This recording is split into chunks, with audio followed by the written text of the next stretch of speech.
Hello नमस्ते, मेरो नाम करण तामाङ हो। म सिन्धुपाल्चोक 5 पोखरी थाङपाल गाउँपालिका वार्ड नम्बर 7 भटिनामलाङबाट बिलङ गर्छु। करेन्टली म हेल्पमा as a graphic designer and social media म्यानेजरको रूपमा काम गरिरहेको छु।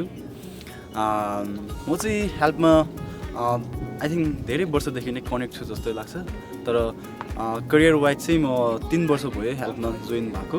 कसरी हो भन्दाखेरि म चाहिँ भटिनामलाङबाट बिलङ गरेको हुनाले मेरो स्कुल चाहिँ जब म सानै थिएँ होइन, मेरो स्कुल को रिकन्स्ट्रक्सन पनि हेल्पले गरेको थियो। अनि त्यसपछि आफ्टर एससी चाहिँ म काठमाडौँमा मेरो हायर एजुकेसनको लागि आएको थियो। त्यतिखेर नि मैले हेल्प एससी स्कलरसिप पाएको थियो। त्यसपछि सकेपछि पनि मैले जस्तै मेरो +2 सक्यो होइन, मेरो +2 सकेपछि पनि मैले फेरि हेल्पमा एज अ टिचर 1 वर्ष हेल्पको थ्रु पढाउन गएको थियो।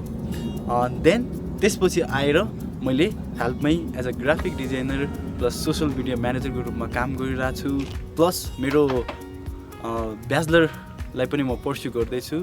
मलाई चाहिँ मेरो काम किन इम्पोर्टेन्ट छ जस्तो लाग्छ भन्दाखेरि हेल्पले विभिन्न ठाउँमा धेरै कामहरू गरिरहेको हुन्छ र त्यसलाई चाहिँ म कसरी अरू कम्युनिटी अथवा अरू बिगर अडियन्सलाई चाहिँ कसरी देखाउने, कसरी प्रेजेन्ट गर्ने हाम्रो कामहरूलाई भनेर चाहिँ मेरो काम हुन्छ। मेरो मुख्य रोल नै त्यही जस्तो लाग्छ, कसरी राम्रोसँग प्रेजेन्ट गर्ने होइन। I think I can say I am grown in help होइन।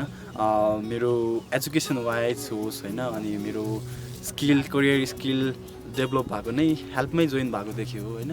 सो मलाई चाहिँ जस्ट एज हेल्पकै स्लोगन छ होइन, इन्हान्सिङ एजुकेसन इम्पावरिङ कम्युनिटिज होइन। सो म जस्तो मान्छेहरूलाई, म जस्तै युवाहरूलाई यसरी चेन्ज ल्याउँछ हेल्पले। एजुकेसनमा सपोर्ट गरेर होस् अथवा करियर स्किल डेभलप गर्नमा होस् होइन, त्यस्तोमा सपोर्ट गरिरहेको छ। I am still at help because I grew up in help. So I want to give back to my organisation, help organisation. अनि प्लस अर्को कुरा चाहिँ के भन्दाखेरि यो मेरो कामहरूले गर्दाखेरि म चाहिँ अझै म जस्तो इन्सपायरिङ युथहरूसँग कनेक्ट भइरहेको छु होइन। अनि इन्डाइरेक्टली अथवा डाइरेक्टली होस् होइन, मैले पनि कम्युनिटीमा केही चेन्ज ल्याइरहेको छु मेरो कामले गर्दाखेरि। अनि यसको पार्ट हुन पाउँदाखेरि I am really proud of myself. Thank you. यति होला।